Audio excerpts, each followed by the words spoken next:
হঠাৎ করেই খবর পেলাম আমার শুভ বয়ফ্রেন্ড মারা গেছে। কিভাবে মরেছে জানো? গাড়ি অ্যাক্সিডেন্ট করে।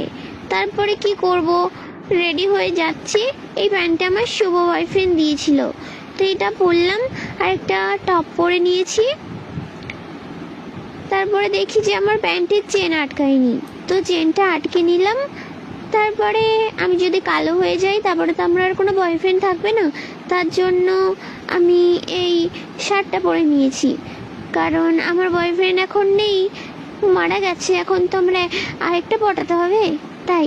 তারপর একটা হালকা মেকআপ করবো ভাবলাম। তারপরে এই যে চুলগুলো একটু ছাড়িয়ে নিচ্ছে, আঁচড়ে নিলাম।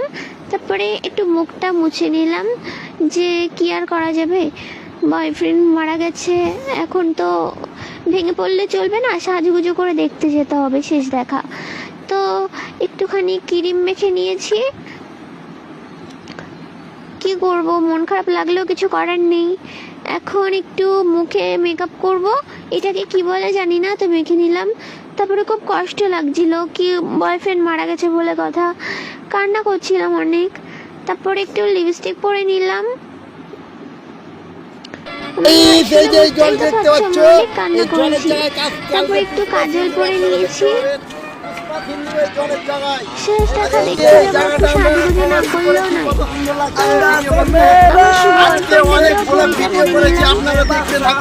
আমাদেরকে একটু লাইক শেয়ার করুন, আপনাদের আরো সুন্দর সুন্দর ভিডিও দেখুন। আমরা এই জায়গাটা নিয়ে, এই জায়গাটায় কালকে আমাদের পুষ্পার ভিডিও হবে, ব্লগ বড় ভিডিও। এই জলটা আপনাদেরকে দেখালাম। সামনে দেখুন অনেক সুন্দর, এই যে আমাদের মাঠ, লাল মিলে, এই যে সামনে একটা মসজিদ আছে, মাঠের মধ্যেখানে কত সুন্দর সিন, এটা দেখতে থাকুন আপনারা।